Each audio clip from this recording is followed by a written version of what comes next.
बिस्मिल्लाहिर्रहमानिर्रहीम। अस्सलाम वालेकुम डियर व्यूवर्स। लेक्चर 71। आज के इस लेक्चर में हम बात करेंगे इन्वायरमेंटल इम्पैक्ट असेसमेंट और ईआईए रिपोर्ट। उसकी प्रिपरेशन के लिए कौन कौन से गाइडलाइन की ज़रूरत है, आप कैसे ड्राफ्ट करेंगे या प्रिपेयर करेंगे कोई भी आप इन्वायरमेंटल इम्पैक्ट असेसमेंट और ईआईए रिपोर्ट बनाते हैं। तो उसके लिए जनरल कुछ गाइडलाइंस हैं। उसकी रिपोर्ट बनाने के लिए आपने इन चीज़ों का ख्याल रखना है। फ़र्स्ट ऑफ़ ऑल तो आपको अंडरस्टैंड द प्रोजेक्ट, आपको उस प्रोजेक्ट के हवाले से आपको समझना होगा। उसके लिए आप क्या करेंगे, उसका जो प्रोजेक्ट डिटेल्स हैं उसके हवाले से आप फेमिलियर हों, इंक्लूडिंग उसके जो ऑब्जेक्टिव्स हैं, स्कोप क्या है, फिर लोकेशन और जो पोटेंशियल इन्वायरमेंटल इम्पैक्ट्स हैं उस प्रोजेक्ट के। और साथ साथ आपने आइडेंटिफाई करना है जो एप्लीकेबल रेगुलेशंस एंड गाइडलाइंस हैं जो ईआईए प्रोसेस हैं उसको कवर करते हैं उस स्पेसिफिक रीजन में। इन चीज़ों का आपने ख्याल रखना है। नेक्स्ट नंबर पे आपने आइडेंटिफाई करना है स्टेक होल्डर्स को। ये भी बहुत ज़रूरी है डिटरमाइन करना कि स्टेक होल्डर्स जो कि अफेक्टेड होंगे वहाँ पे are have an interest in the project, उस प्रोजेक्ट के हवाले से। देन आपने जो लोकल कम्युनिटी है, फिर जो गवर्नमेंट एजेंसीज़ हैं, फिर नॉन गवर्नमेंटल ऑर्गेनाइजेशंस हैं और जो एक्सपर्ट्स हैं इन द रेलिवेंट फील्ड, उनको भी आपने कंसीडर करना है उस एरिया का।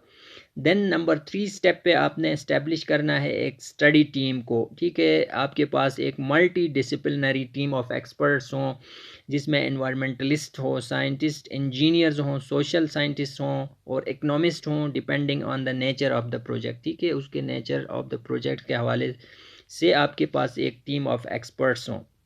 नंबर 4 पे आपने स्कोपिंग करनी है, आपने कंडक्ट करना है स्कोपिंग एक्सरसाइज ताकि आप आइडेंटिफाई कर सकें जो पोटेंशियल इन्वायरमेंटल इम्पैक्ट्स हैं जो कि एसेस करने होंगे आपने ईआईए रिपोर्ट में। साथ साथ इसमें आपने कंसल्टेशन करनी है स्टेक होल्डर्स के साथ ताकि आप समझ सकें उनके कंसर्न्स को और जो रेलिवेंट इंफॉर्मेशन है उनको आप गैदर कर सकें, इसलिए स्कोपिंग ज़रूरी है। नेक्स्ट नंबर पे आपने बेस लाइन असेसमेंट करनी है। ठीक है, आपने एक कम्प्रीहेंसिव बेस लाइन स्टडी करनी है ताकि आप इस्टेब्लिश कर सकें एग्जिस्टिंग जो एनवायरमेंटल कंडीशंस हैं और उस प्रोजेक्ट एरिया के हवाले से उसमें कौन कौन सी चीज़ें शामिल होंगी।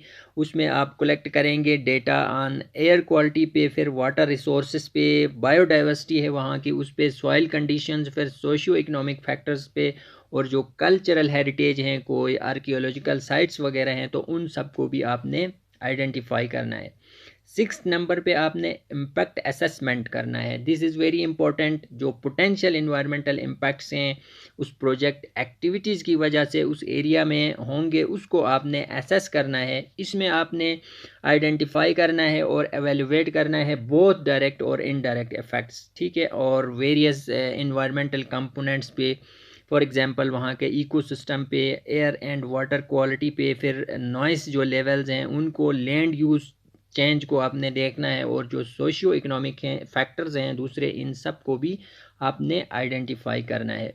7th नंबर पे आपके पास मिटिगेशन मेजर्स आपने वहाँ पे देखने हैं, आपने प्रपोज करने हैं मिटिगेशन मेजर्स को मिनिमाइज़ करने के लिए, अवॉइड करने के लिए या जो है उसको कंपनसेट करने के लिए जितने भी आइडेंटिफाइड एडवर्स इम्पैक्ट्स होंगे उस प्रोजेक्ट की वजह से उन सब को आपने आइडेंटिफाई करना है। फिर इन मेजर्स को आपने देखना है कि वेदर ये टेक्निकली फिजिबल हैं नहीं है, कॉस्ट इफ़ेक्टिव हैं कि नहीं है, और फिर जो एनवायरमेंटली साउंड है नहीं है, इन सब का आपने ख्याल रखना है। जो भी आप मिटिगेशन मेजर सजेस्ट करेंगे वो टेक्निकली फिजिबल होने चाहिए, कॉस्ट इफ़ेक्टिव होने चाहिए और एनवायरमेंटली जो है साउंड होने चाहिए। उसके साथ साथ फिर आपने कंसीडर करना है अल्टरनेटिव ऑप्शंस को और एसेस भी करना है उनके जो पोटेंशियल एनवायरमेंटल बेनिफिट्स हैं उनको भी आपने कंसीडर करना है।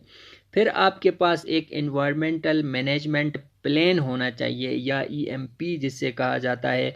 ये एक आउटलाइंस होता है, जितने भी मेजर्स होते हैं उनको इम्प्लीमेंट करने के लिए during the all stages of the project. ठीक है, ऑपरेशन से लेके, ठीक है, उसके बाद आपका डी कमीशनिंग से लेके, यानी कि तीनों फेजेस पे, ठीक है, वो आपने इसको जो है इन्वायरमेंटल मैनेजमेंट प्लान को ताकि जो इम्पैक्ट्स हैं उनके मिटिगेट कर सकें और इंश्योर कर सकें, ठीक है, इन्वायरमेंटल कंप्लायंस को। फिर पब्लिक कंसल्टेशन भी बहुत ज़रूरी है, आपने एंगेज करना है पब्लिक को और स्टेक होल्डर्स को, उनकी जो फीडबैक हैं वो लें प्रोजेक्ट के हवाले से और ईआईए के फाइंडिंग के हवाले से। इन सब को आपने फिर क्या करना है, कंसीडर करना है, उनके जो इनपुट्स होंगे उनको कंसीडर करके आपने एड्रेस करना है, एड्रेस, और जितने भी कंसर्न्स होंगे या उनकी तरफ से जो सजेशंस होंगे वो भी आपने ईआईए रिपोर्ट में इनकॉर्पोरेट करना है। फिर आपने लास्ट में इन तमाम चीज़ों को कंसिडर करते हुए आपने फिर रिपोर्ट कंपाइल करना है, आपने ड्राफ्ट करना है, आपने बनाना है एक ईआईए रिपोर्ट। इन तमाम चीज़ों को कंसिडर करते हुए एक स्पेशल फॉर्मेट होगा ईआईए में, उसके मुताबिक आपने फिर रिपोर्ट को ड्राफ्ट करना है। जनरली जो कंटेंट्स होते हैं ईआईए रिपोर्ट में, उसमें फ़र्स्ट ऑफ ऑल एक एग्जेक्टिव समरी होगी, फिर प्रोजेक्ट की जो डिस्क्रिप्शन है वो होगी, बेसलाइन असेसमेंट और फाइंडिंग्स जो हैं, फिर impact assessment results, then mitigation measures जो आपने सजेस्ट किए हैं उस प्रोजेक्ट के हवाले से, फिर जो इन्वायरमेंटल मैनेजमेंट प्लान होगा और जो स्टेक होल्डर्स के साथ कंसल्टेशन के बाद जो आउटकम्स आएंगी वो भी इसमें इंक्लूड होंगी। तो dear viewers, this is all about today's lecture. Thank you for watching.